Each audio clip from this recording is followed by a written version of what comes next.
Today on DNVR Buffs Live, can the Buffs go back-to-back having one of the best wide receiver groups in the entire nation with all the turnover that they have at the position? We get into that and much, much more. Let's do it.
Let's go.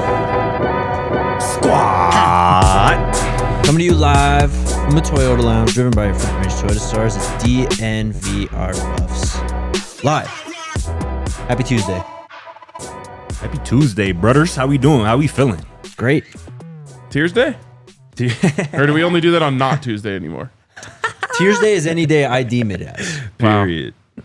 You are the ultimate purveyor of tears. I am. That I am. Today, we will be talking about the latest NFL mock drafts. Everyone's mad at Shedeur again for doing stuff that many other quarterbacks have done in the past. But for being alive. Yeah, now we just got to get angry at him. We're going to preview the wide receivers for spring position previews. But you've joined the... I don't even know what to... You've joined Enlightenment. Welcome, brother. I had to give you credit. Getting a FaceTime. I had to give you credit. You talked me into getting YouTube Premium, and it has changed my life. It's the greatest thing I subscribe to. If it weren't for live sports and the need to watch live sports, I would need YouTube Premium and YouTube Premium only. Mm-hmm. That's the only thing I watch. The only app I use now when I'm not watching a live sporting event. Yeah, that's it's all I watch. It's so good. And you out there, you were like me. You thought like, what's 90 seconds of ads during a video? But when you start watching video after video after video, you start to think like, man, how many minutes a week am I saving by not watching these ads? Yeah. And then you just like go from video to the next. There's no seam. You know what I mean? Like one ends, next one starts, and you just keep watching, keep enjoying, and you just keep locking in. Yeah, it's great, man. I mean, you can... I don't know. I like to sleep with it on, honestly, because I can just put a video on. I don't have to worry about some ad, 300-second ad coming in, blaring in my ears at 4 a.m. That is true. I could just keep on my sleep mix and just keep, dreaming away. That's an issue for me. That's something y'all really making me contemplate making this change. It is so worth it, Scott. Because I very much, I'm like y'all. Like pretty much when I open my Roku TV, like the main app I use is clicking on YouTube to catch up on whatever type of content. And I mean, I don't recognize it for real. Like I think we were watching it one day together. You're right. We were watching it one day together, and you were like, "Bro, how do you watch all these commercials?" I'm like, "Bro, I literally just don't even notice it. Like I'll just pick up my phone or do something while the ad, like, because we're used to commercials, watching TV growing up and whatnot. So like that's kind of the umbrella that I put it under. But yeah, I've just kind of yet to experience the premium lifestyle. So I guess I don't really know what I'm missing out on. Think of it this way. Do you remember back in the day? I don't even know if you're old enough for this. When you would watch far back in the day? When you would watch a movie on TV, yes, and there would be commercials in it. Yes. I would hate that. Yes. Could you imagine watching a movie with commercials? Yeah, that would be terrible. That's what it's like when you go to YouTube Premium. You're just like, oh my God, I can't believe I was watching these videos with ads interrupting all the time. Now that you mention that, YouTube has movies on there. Yes. Like free movies. And you can download them and watch them on the plane. Yeah. And sometimes I'll be watching the free movies and obviously the commercials come in and I'm like, damn, this would be a lot better without it. So lock in. Also, final point on this, because I was always like, especially coming from this side of the space, I was always like, I'm not like, I'll watch 2 ads to help out this creator that I really like. Sure, yeah. Now I looked it up, and the creators actually get more of a kickback from YouTube Premium users than they do from regular ad watchers. So it's even better for the people to support the people that you love on the app. It's the best. The reason why I got it in the first place was because of just watching NFL draft film and cut-ups, and I was like, we're 5 plays in. Why do I need an ad here? And like now I can't focus anymore. Like I gotta because I pick up my phone like you guys saying, and I'm now all of a sudden distracted. You're distracted for the next 20 minutes. Exactly. Now that I think about it, like YouTube got to be one of the greatest inventions ever. It's like elite. YouTube. Like I remember, like when I was a shorty, like 5, 6, 7 years old. Like obviously we were using it heavy, and it's obviously lived on to tell the time and whatnot. 20 plus years later, the premium thing is just different game. I'm gonna have to tap in for sure. And now people there's YouTube University, and there's just so much education going on it. It's people's lives be getting changed off YouTube. Like yes, dude. People be literally getting rich, like getting their families taken care of off YouTube. Like it's pretty crazy. Yep, absolutely. Cornholy asks how old I am. I am 27. Girls Club said y'all better be getting paid for this promo. We're not. I'm just trying to enlighten the people because I know you guys are on YouTube every day too. And people be saying like, damn, like we got to do something about the ads. Get YouTube Premium. You don't have to worry about that during the DNVR Buffs Live. You still got to hear us talk about Curse Live though. Facts. Too bad. It's just the best thing I pay for. It's clutch. You can swipe up on the YouTube app and your video doesn't stop playing. You can keep That's doing probably stuff. Play the music. Yeah. The most elite feature, I would think. Yeah. It's worth it. All right, let's talk receivers. Anyways. Wide receivers. Last year, the Buffs had one of the best wide receiving cores in college football. Their top 4 players have moved on to the next level, though, meaning it's going to be a lot of, not many new faces, I guess. A lot of turnover. A lot of turnover. Some new faces for sure, but a lot of guys returning who I think a lot of people are very, very excited about. Of course, Omarion Miller went through that injury from the K-State game. He got rolled up on late in that one. I mean, still caught a 60-yard pass? Yeah, I think on that play. And got kind of hip dropped. Yep. Drelon Miller, one of the stories of the season, I think, last year. Just coming in as a true freshman and just progressive growth constantly. Terrell Timmons, we've heard a lot of hype about him going into this next season. And then, of course, the freshmen. We got 4 of them. 3 of them. 3? Quan Alex, Farrakhan Jr., Adrian Wilson, Quentin Gibson. Yes, sir. And then we also got some guys in the fold, too, who could make some noise, who we haven't seen too much yet. We'll get into Kam Mikell. I want to start this, though, how we started yesterday. Who has the most to gain in spring football out of this wide receiving core? Wow. This one's a little harder to give to one person. But I would say You could throw out a couple. I would say the freshman. Yeah. And I have one other person I'd be willing to make a case for if both of you say the same thing. Most to gain. I feel like they... It might sound crazy to say I have a lot to gain because I feel like it's interesting. Like, this is new quarterbacks, right? Like, if this was Shedeur, like, you would say any of the new guys probably have a lot to gain because they have to, get that camaraderie down with the quarterback. But they all have to go through that process of getting, the motion down with a quarterback and whatnot and getting those reps in. Who has the most to gain? Joseph Williams is the name that just immediately pops into my mind. I guess maybe because he is in a new spot, he has to prove to literally everybody, being in a new place, coming over from Tulsa, that, he belongs. And I think he does. I think he's going to be a starter for this team, from day one, week one. One of those top 3 receivers on this team. He was really electric as a true freshman, obviously going up and, tracking the ball deep down the field.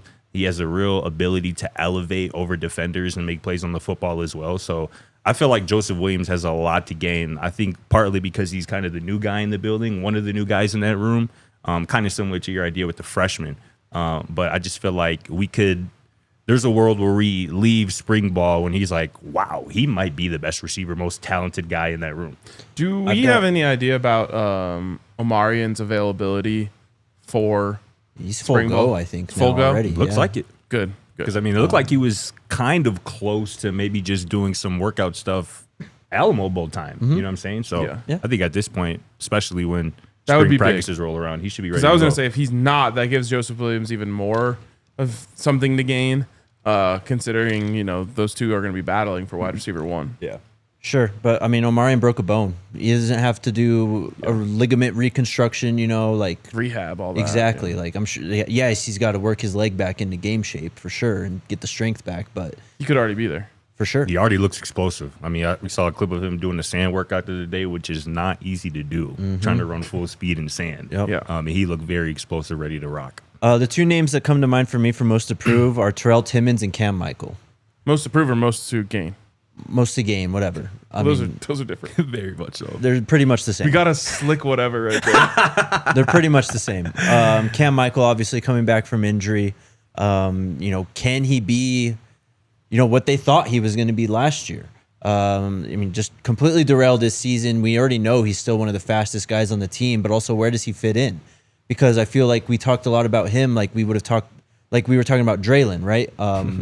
Playing, some running back. I mean, Kam played all over the field in high school. He could take handoffs and all that stuff. Shoot, he could play quarterback probably if you want him to. So where does he settle in? Can he get some of those? We'll get to the wide back stuff, but can he get some of those touches from Drelon? But then Terrell Timmons, just a vet who hasn't really, he got a lot of momentum, I think, this time last year. He dealt with some injuries too. Shedeur seemed like really built chemistry with him, but Definitely. he just kind of, after the injury, just didn't really get much from him. Yeah, so Terrell was going to be my guy that I added on at the end if no one said his name. And the reason I was going to say is similar to what you said.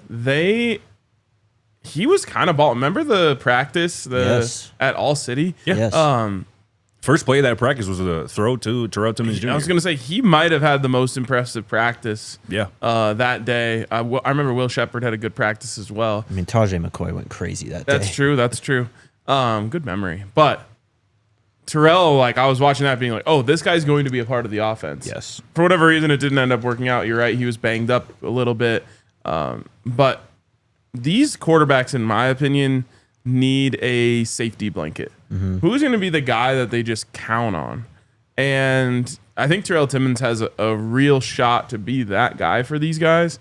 And so if he can prove that early on, hey, no matter what, there might be some more explosive guys out here, but you put it in my catch radius, I'm going to make that play for you. That's a lot to gain. That's a good point, bro. Because that security blanket, it's gonna have to come in the form of somebody. It could end up being maybe a Zach Atkins at tight end, but I think at that receiver spot, and it could be maybe a Drelon Miller. Especially playing closer to the line of scrimmage at that slot spot. Maybe whoever under center, finds more of affinity of throwing, those short intermediate routes to whoever's in the slot, which could be Drelon. But finding that security blanket, somebody who you really trust in all situations is going to be very valuable, and it could be T. Unless Dallin Hayden converted to a wide receiver, he is not the wide receiver with the most to gain in spring practice. Drelon or Kam Mikell, who will be that wide back role? Do we see that role expanded on? Both. They're similar but different. And if you think about guys in the NFL, you've seen both style of players play this position. You've seen the Deebo Samuels and you've seen the speedy kind of scat back guys who you just whatever way we can get this guy the ball in space, we're going to do it. So I think you're going to have a Drelon package, you're going to have a Kam package that have similar yet different plays. Maybe Kam lines up in the backfield and runs a wheel route. Whereas Drelon, you're going to have him try to get the ball in his hands, break some tackles. With Kam, you can really try to utilize his straight line speed. Yeah, I think it's both because that just has to be tapped into because when you have somebody like Drelon Miller who can line up at the running back spot and you still have three, four other receivers on the field, that becomes a true matchup problem for defenses because who do you put on him? And if you're in man situations, a linebacker is probably too slow, doesn't have the foot speed to cover a Drelon Miller. A safety is probably not physical enough to cover Drelon Miller, downfield. We saw some of those Utah DBs just bounce off of him, as he's making his way towards the end zone at the end of last year. So I feel like it's both of them. And like you said, there should be a role for both. I can see Drelon kind of playing more in the backfield, and I would like to see Kam kind of use in those jet sweeps, like how we would have loved to see Jimmy Horn Jr. and LeJontay Wester potentially be used last year in 2024 because his speed is something that really this team, I don't know, has really seen. Like, Kam Mikell is a fast player on this team. And I feel like he is going to get faster by the time, week 1 hits, which is scary to think about. And a couple people in the comments have mentioned this, but Caleb Mathis, I think actually absolutely is a candidate for this honor of the player with the most to gain.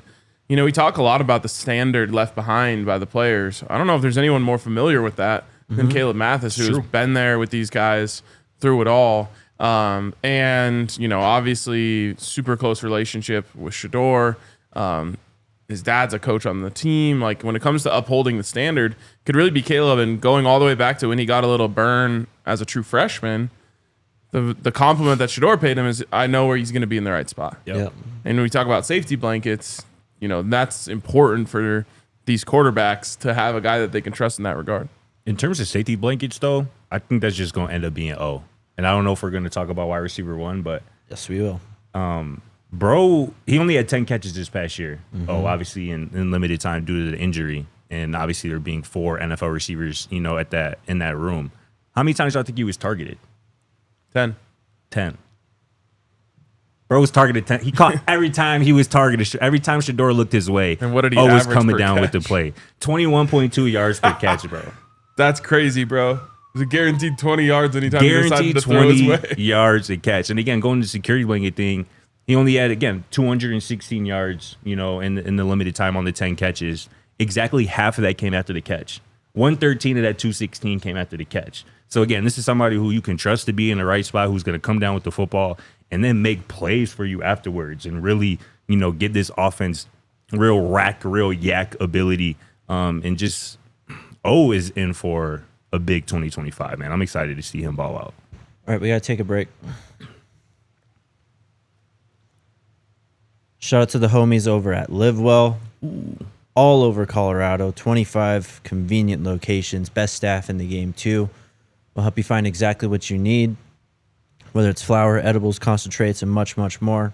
Put in your order online at livewell.com. You can scan the whole menu, place that order. All you got to do is pop in, show your ID, pay, and you're on your way out. It's super quick and easy.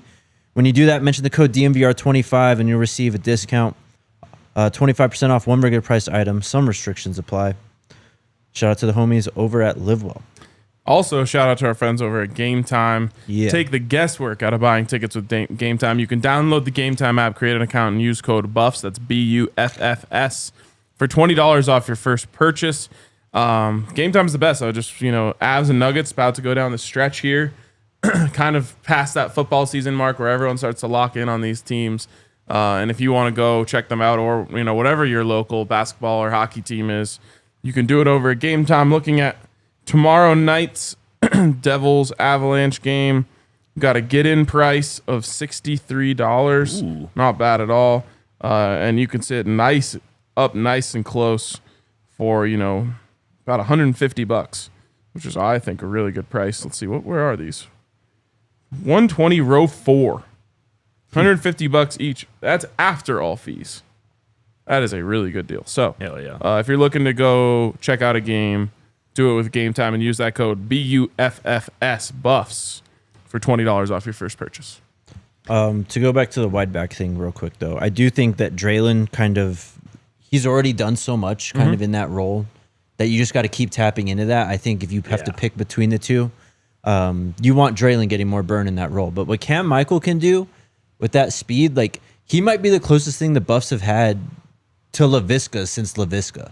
In terms of just his ability to play all over the field. I mean, you could definitely throw him back at Wildcat.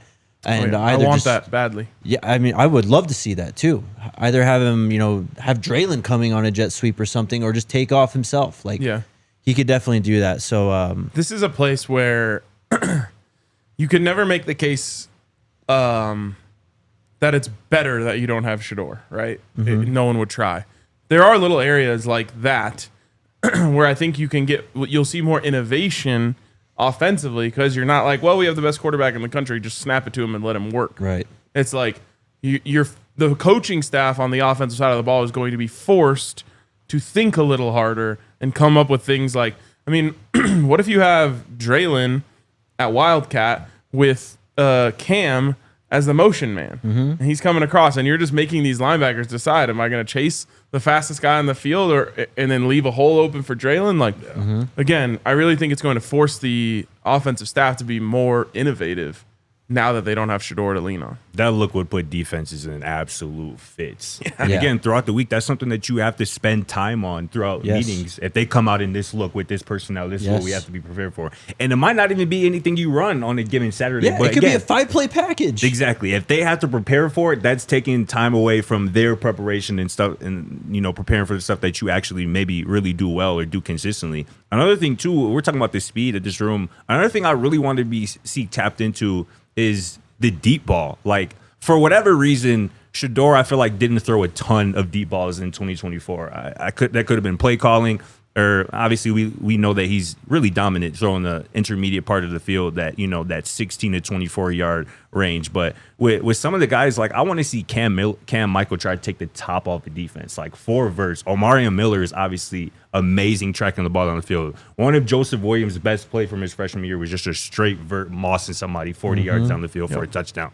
I want to see 4 verts again, just trying to take the top off of defenses, and again, that's just going to open up the run game. Obviously, that's going to give Caden a lot more room to operate underneath. And again, I just feel like the speed, you can throw in Quentin Gibson as well, like the speed of this receiver room has to put defenses in a bind, and they have to respect that part of Colorado's offensive personnel. I would love to see Shermer tap into more of that.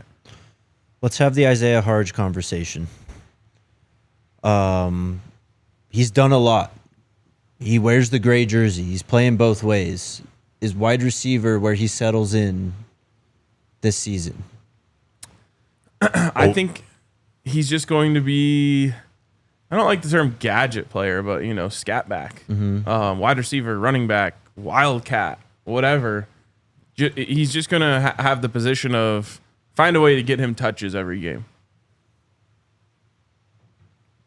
Yeah, I mean, I think I like him more at receiver than defensive back. Obviously, he can play both, and I guess that's maybe me more thinking that the fact that those top 3 corners for Colorado defense, like, you want them on the field all the time, unless you're going to have 4 cornerbacks on the field at one time in some type of big dime package or something like that. But I agree. I feel like we've seen his versatility offensively, like getting him jet sweeps, getting him just straight up handing the ball off. Like, I mean, at the spring game, bro was literally just playing a traditional running back role. Like, the best stuff we've seen from him is lined up at running back. Yeah. Like, that's kind of what I would like to see him kind of be more focused on. 100%. He should be like the outlet option, third down option out of the backfield. Bro, that's his role. Yes, because we've talked about that running back room, like Micah, Isaiah, Dallin all fit under the same umbrella in terms of skill set. I feel like they're similar. Right. They have differences, but like Hardge could very well be that third down. We're obviously passing on this down. Get out in a route, make somebody miss on a linebacker. Dude, put him on a choice route? Are you kidding me? That's literally that Texas. Like, that would be fire. Get him on a third cornerback, a safety, a linebacker. Like, that's a matchup that you would love on third down. Gotta have it situations. Like, that could be the role, because again, we were talking about a third down role for a running back. I don't know if either of those guys really like, they can play that, but I don't think that's really their game. That is Isaiah Hardge's game, and I feel like that should and could be the role for him this year. 2 more questions. Who will be the breakout wide receiver this year? A freshman? You could go with Joseph Williams. I think he's in. You can go with Kam Mikell. Shit, you can go with Drelon. I'm just going to keep riding with my guy Q. I mean, I wrote a story about a couple weeks ago on why Omarion Miller will break out for Colorado football in 2025. So can we? I was going to ask that. Is he? I'm not going to gatekeep. Is he when I was making my decision, when I was making my decision, I didn't think he was available. But I feel you. If I feel like from like a Miller's national breakout break standpoint, absolutely he can. Yeah, for sure. If we're taking him out of the conversation, who do you think? I think I'm going Quanell, bro. It's your guy. He's just got the body type and all the traits, I think, to contribute right away. I mean, he's tall. He's about 190 pounds. He can route run. He's not the fastest guy on the team, but I think he's quick in and out of his breaks and can gain separation. I think he's going to be the next Drelon or just freshman wide receiver, Omarion, for this team. On Omarion, I think we all agree. I think we've all at some point, like I said in the 25 predictions, that he's going to become a star. Right. You wrote that. So I think we all agree that this is going to be his year. But breakout, I feel like you go a little deeper in the True bag. breakout, I'm going to go Terrell Timmons then. Nice. I feel like, Nice. again, if it's Caden Salter, especially early on, like I feel like him and Terrell kind of being the older guys really in that skill position group could lead to them having a real rapport with each other.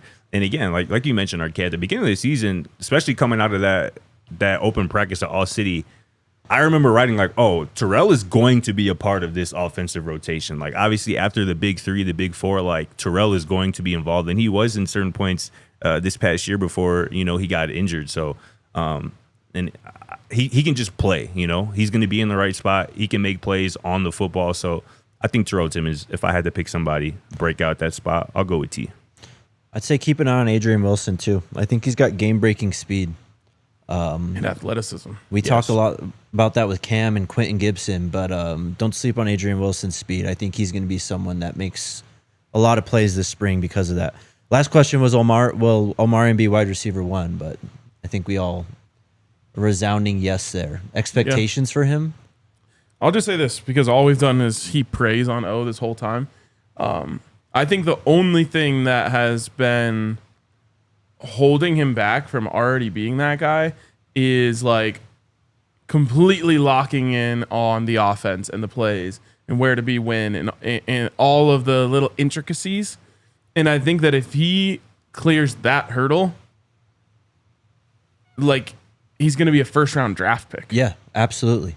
So yes, as long as he's kind of having that Jordan Seaton off season where he's like, okay, now it's my time. Like there's no one for me to look up at and chase anymore. Like now it's my time to just take control of everything.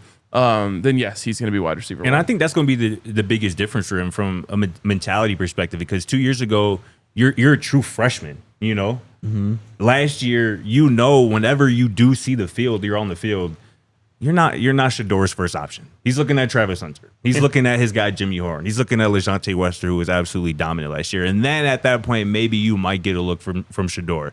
This year, he knows he is the guy. He's the number one option for whoever's under center at quarterback. Like more times than not, they're going to be looking at number 4's way. So I feel like just that kind of mentality switch from a mental perspective could help him take that next step that we all believe he's capable of.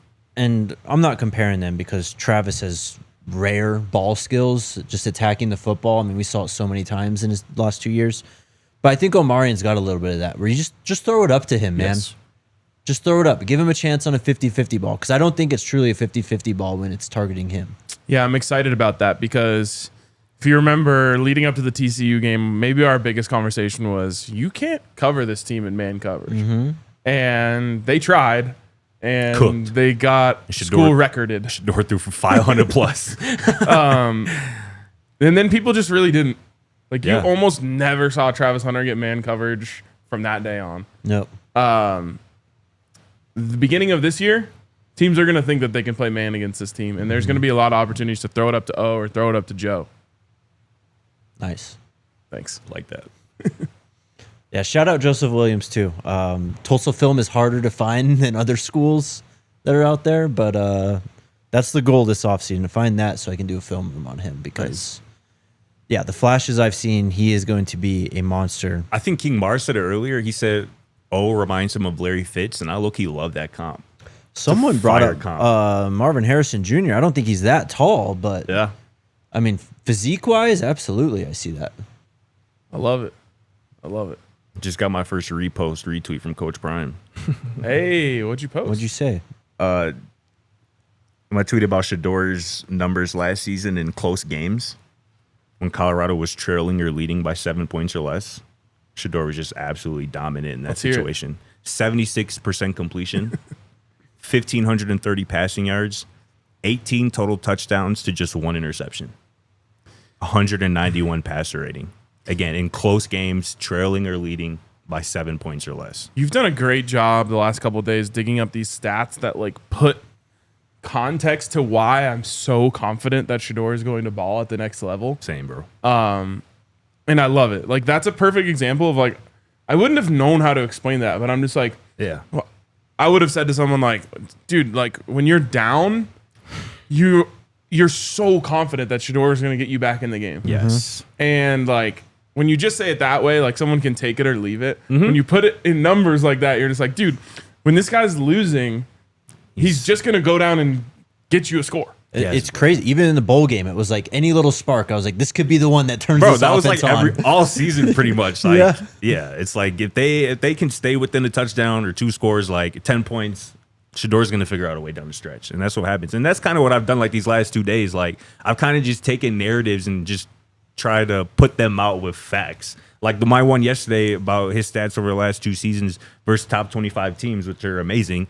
It's just in response to the silly narrative like Shedeur doesn't play anybody. He only plays good against bad teams. When he plays good teams, he's trash. Well, that's false. And then the one today, he only plays good, against pretty much the same narrative against bad teams or when the game's out of hand, garbage time. Yeah, exactly. Well, that's These people just don't watch the games, bro. They don't. I mean, like, think back to the Texas Tech game. Yeah. You're just watching that being like, this is fine. They'll figure it out. Yeah. They're down 13-0 or whatever. It's fine. Like, Texas Tech messed up by kicking 2 field goals. They're going to lose now. Bro, they were. I almost forget they were down. Yes. And they were in that hole, and they ended up winning that game by like 17. Yes, they blew them out. All right, let's, On the road. But yeah, it's crazy. Tortillas flying every fucking which way. We got more Shedeur to talk about, and we'll do that on the other side of this break.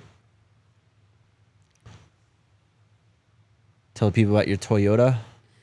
Love my Toyota. Love your Toyota. Love our Toyota. Love all Toyotas. That's what it's all about, man. Toyotas are the best. They are the most reliable.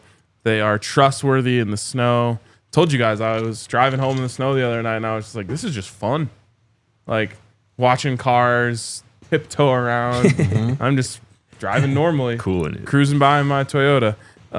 And that's how it is. All conditions, all situations. They're just the best. If you haven't experienced a Toyota, like maybe next time you're renting a car, try to rent a Toyota, and you'll come away saying, okay, I get it. I get what RK's talking about. And then you're going to go to a Front Range Toyota store at a location near you and get your own AutoNation Toyota Arapahoe and Centennial Corin Toyota in Boulder, Groove Toyota in Littleton, Mountain States Toyota in Denver, Stevenson Toyota East in Aurora, and Stevenson Toyota West in Lakewood. Toyota is a proud partner of CU Athletics and the official vehicle of DNVR and RK. Let's go places. We've had some beautiful weather the last 2 days. Yes. Today's not as elite as yesterday. It's pretty close. It's a little bit windier today, Yeah. but yesterday was warmer today, actually. Yesterday was prime Coors Light weather. It was. I mean, you talked about soaking up the rays after the show. I mean, Yep. what else better to do with the Coors Light by Sit on that patio yesterday? I did, What you? absolutely. Nice. Absolutely. I actually, I told you guys I walked home. I walked past the liquor store right there at Colfax and Park. I should have just, got a 24-ounce Coors Light, a paper bag like my for your walk home. my fellow people on Would Colfax. have fit right in on Colfax. Strutted home. But baseball season's coming. We're going to be spending some afternoons and evenings at Coors Field, crushing some Coors Lights here soon enough. Choose chill the remainder of this winter, but going into the summer as well. Get Coors Light delivered straight to your door. Visit CoorsLight.com/DNVR, or you can find it pretty much anywhere that sells beer. Celebrate responsibly. Coors Brewing Company, Golden, Colorado. I just peeped your shirt, bro. It's kind of fire. Thanks, bro.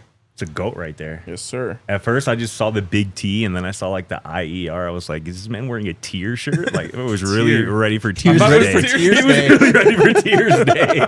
That was my first thought. I'm like, Jesus. But I'm like, okay, that's a goat right there. Tears Day. You mentioned the latest thing people are mad at Shedeur, but you buried the lead, Scotty. Because we talked about yesterday how he's skipping working out at the combine. Yeah. And just everyone lost their mind. And shout out Will Darkey. Did you see his tweet yesterday? Comparing, when Ashton Genty, when it was announced that he wasn't going to work out compared to Shedeur, it's just wild. It really is. But beyond that. Well, and then people are like, it's different for running backs. Yes, of course. As if running backs really need the NFL combine anyway. But I digress. No one really needs it unless you're trying to